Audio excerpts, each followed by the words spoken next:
Wonderful. We come to God's holy word. Please turn to page 60, Exodus chapter 4. We are at the burning bush, the Lord meeting Moses, and we are picking up chapter 4. Moses answered, "What if they do not believe me or listen to me and say, 'The Lord did not appear to you'?" Then the Lord said to him, "What is that in your hand?" "A staff," he replied. The Lord said, "Throw it on the ground." Moses threw it on the ground, and it became a snake, and he ran from it. Then the Lord said to him, "Reach out your hand and take it by the tail." So Moses reached out and took hold of the snake, and it turned back into a staff in his hand. "This," said the Lord, "is so that they may believe that the Lord, the God of their fathers, the God of Abraham, the God of Isaac, and the God of Jacob, has appeared to you." Then the Lord said, "Put your hand inside your cloak." So Moses put his hand inside his cloak, and when he took it out, the skin was leprous. It had become as white as snow. "Now put it back into your cloak," he said. So Moses put his hand back into his cloak, and when he took it out, it was restored like the rest of his flesh. Then the Lord said, "If they do not believe you or pay attention to the first sign, they may believe the second. But if they do not believe these two signs or listen to you, take some water from the Nile and pour it on the dry ground. The water you take from the river will become blood on the ground." Moses said to the Lord, "Pardon your servant, Lord. I have never been eloquent, neither in the past nor since you have spoken to your servant. I am slow of speech and tongue." The Lord said to him, "Who gave human beings their mouths? Who makes them deaf or mute? Who gives them sight or makes them blind? Is it not I, the Lord? Now go. I will help you speak and will teach you what to say." But Moses said, "Pardon your servant, Lord. Please send someone else." Then the Lord's anger burned against Moses, and he said, "What about your brother Aaron the Levite? I know he can speak well. He is already on his way to meet you, and he will be glad to see you. You shall speak to him and put words in his mouth. I will help both of you speak and will teach you what to do. He will speak to the people for you, and it will be as if he were your mouth and as if you were God to him. But take this staff in your hand so that you can perform the signs with it." This is the word of the Lord. Thanks be to God. Here are 4 of the most painful words you can ever hear from someone. I don't believe you. That's what people are afraid of hearing when they try to speak up about things that have gone wrong, situations of abuse, when they try to blow the whistle at work. They're afraid they won't be believed. Have you ever had that experience? You say something that needs to be said. It's costly for you to say it, and then they don't believe you.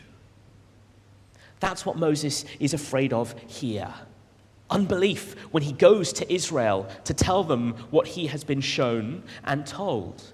Verse 1, Moses answered, "What if they do not believe me or listen to me and say the Lord did not appear to you?" Our translation makes that a question, what if? But actually, literally, it's a statement. Moses is saying, look, they're not going to believe me. And his memory is the reason why he's thinking like that. 40 years ago, Moses had tried to rescue his people. He had tried to intervene. And do you remember what had happened in chapter 2? They rejected him. Who made you ruler and judge over us? Unbelief. But unbelief is not just something Moses will meet, it's also something he brings in this chapter. Last week we saw how at the start of chapter 3, verse, 10, 11 in chapter 3, Moses was speaking from a place of disbelief. Me? You want to send me? But now, by the end of our reading, he's moved to unbelief. Verse 13, please send someone else. Unbelief in the Israelites. Unbelief in Moses. What will Yahweh do? What we see in these verses is that God gives his people enough to deal with unbelief. The unbelief they meet and the unbelief they bring. We're going to see three things Yahweh gives to meet our unbelief. First, he meets our unbelief with signs that show his victory. It is striking that God doesn't just slap Moses down, they will listen, just go and do it. He gives three signs. Two which Moses sees then and there, and a third which he'll see later. The staff turning into a snake and back again.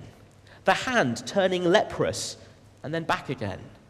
Water from the Nile turning to blood.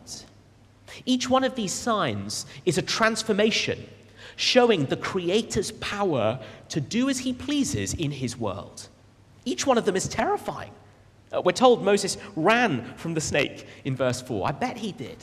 Imagine if that leprous hand thing happened to you. How would you feel? Terrifying. But each of these are signs. And the Bible uses that word advisedly. They're not just magic tricks. Signs are there to instruct and to teach. What are these signs of? Well, you see, one of the big storylines in the Bible is the storyline of God's victory over his enemies.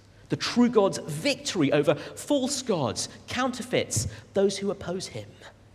And in these early chapters of Exodus, that's the background here. Yahweh and his victory over the gods of Egypt, his victory over the might of Pharaoh. With that background, you start to see these signs in chapter 4 are demonstrations that Yahweh is supreme. So in ancient Egypt, the snake was a symbol of royalty and divinity. If you ever had to study ancient Egypt at school, you might remember snake headdresses on crowns. This is Tutankhamun. And so this sign shows Yahweh's power over their power. In fact, when Moses grabs the snake by the tail, it will harden and become a tool for God's glory. Bear that in mind in the coming chapters when we see Yahweh hardening Pharaoh's heart. Power over Egypt's power. Leprosy is a foretaste of the plagues that are to come, and especially in the ancient world. Only divine power can make a difference when diseases like this are involved. And the gods of Egypt are going to be powerless against the plagues Yahweh brings. But for Yahweh, this kind of power is as easy as Moses putting his hand in his cloak and then taking it out again.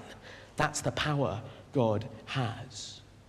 The sign of the Nile turned to blood, that's one that would hit home for Egypt.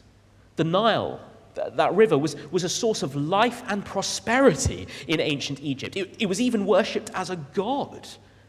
And so what God is doing here is turning that source of life and prosperity into a place of death, water into blood.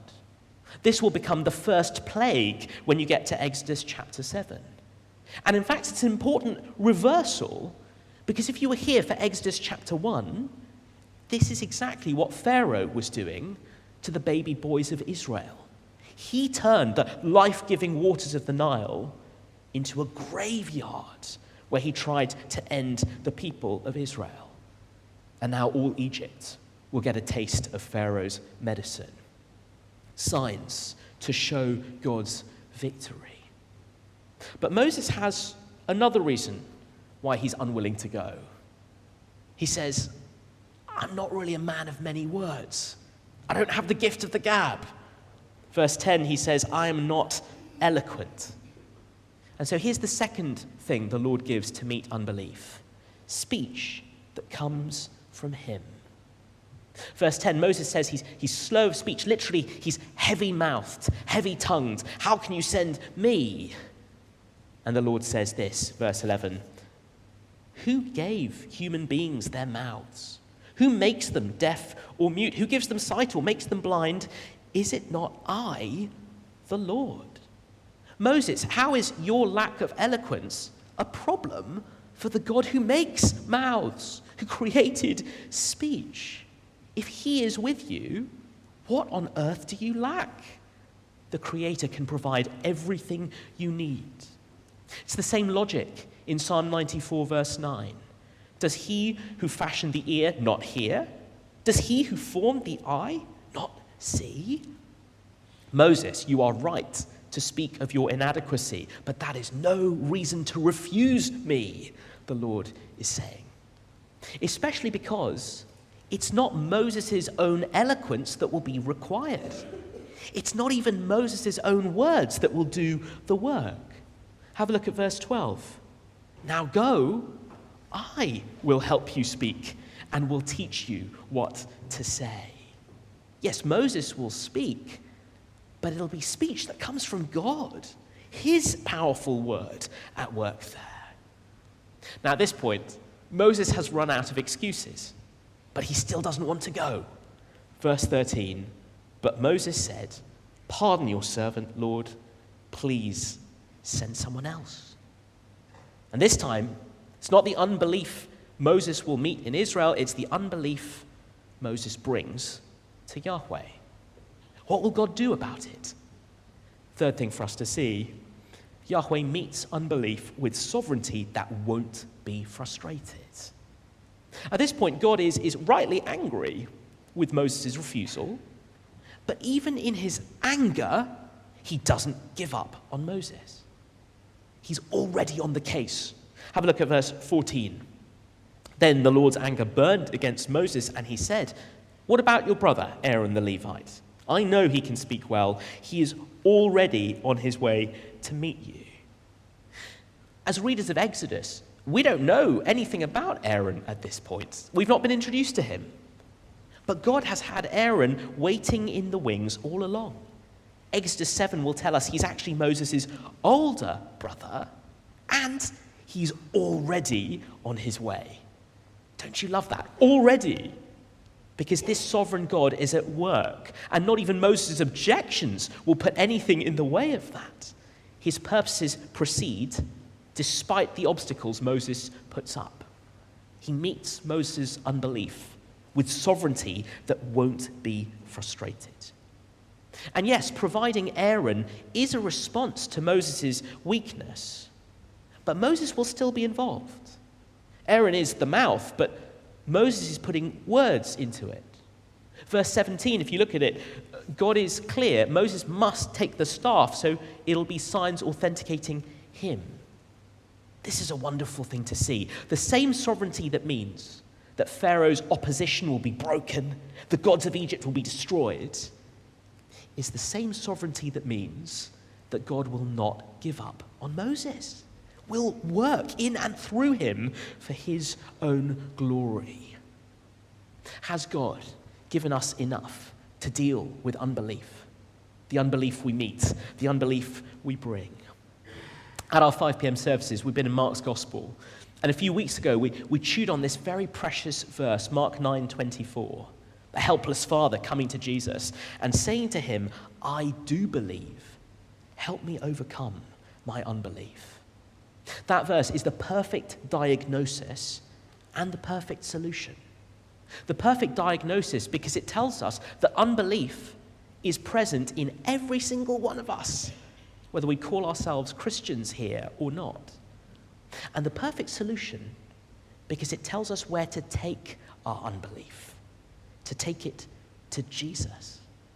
Because everything we've seen in Exodus 4, God's signs, his speech, his sovereignty, all of it is on display in Jesus, and much more than Moses or Israel ever had. Signs of God's victory. They are all over Jesus' ministry. He's exercising the Creator's authority over his creation. And wherever Jesus goes, his enemies fall into line. Even Christianity's earliest critics had to acknowledge Jesus' miraculous power, even though they attributed it to a malign source. I remember finding that very compelling when I was an atheist looking in. Speech that comes from God flows from Jesus' lips. There's a wisdom in his words that is unparalleled in anything written before or since. Look at our world barreling towards war, corruption in our leaders, and tell me that Jesus' words wouldn't make a difference if we put them at the center of our lives as individuals, as a community. Speech that comes from God, and sovereignty that won't be frustrated. It's demonstrated most clearly in Jesus' death and resurrection, taking the worst humanity can do and turning it to good, triumphing through it. They put him to death, but God raised him up, and the world has never been the same since. Two things for us then this morning. That means we need to take the unbelief we meet to Jesus. We need to take it to him. So many people I know who aren't Christians haven't really considered Jesus. They're easily put off by us, by church, but they haven't really thought about him. Isn't that a tragedy? Don't you long for people to know God as he is, not settle for distortions and lies? Because the truth is, whatever questions we have, whatever objections we hold, what God shows in Jesus is game-changing. So if you're here this morning looking in, make sure you're looking at him. Don't be distracted by anything else. Get to grips with him and what he offers, what he claims. And for us as a church family, we may feel very like Moses, very lacking in eloquence. But the Holy Spirit is with us whenever we speak about Jesus. It's not eloquence we need, it's him. So let's be praying for opportunities to take the unbelief we meet to Jesus. Second thing, we need to take the unbelief we bring to Jesus. Do you notice Moses' unbelief at this point? It's not so much intellectual doubts and objections, although they can be very real in a Christian's life. It's a different kind of unbelief. It's the unbelief that looks at ourselves and then says to God, send someone else. Send someone else, because I can't believe you'll use me. Send someone else, because right now life is too much for me. I'm stretched. Elderly parents to look after, children of my own to care about. There's no way you can use me. Send someone else. Life is too much right now. I'm struggling with health issues that feel like I'm always on the back foot. I'm too weak. Send someone else. Because the truth is, it's easy to believe that God can use us in our strength. It's easy to believe that he can use us when life is smooth. But us in our weakness, us right now, that's when the unbelief floods in. But the cross of Jesus shows our weakness is where God chooses to work for his glory and for our good. Take the unbelief you bring to Jesus and see what he will do with you. It'll be far more than you ever guessed. What if Christ Church Cambridge became a place where we expected to find unbelief like that in one another, in ourselves? If we weren't shamed for it, if we weren't scared of it, but we knew how to take it to Jesus? What if we were a church which knew how to pray every day, Lord, I do believe, help me overcome my unbelief? Then we'd be a church where the spotlight really isn't on us, but on him. We'd be a church where no one looking at us would ever say, I wish I had your faith. But they'd start saying, I wish I had your Jesus.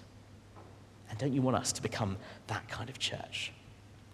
The unbelief we meet, the unbelief we bring, let's take it to Jesus.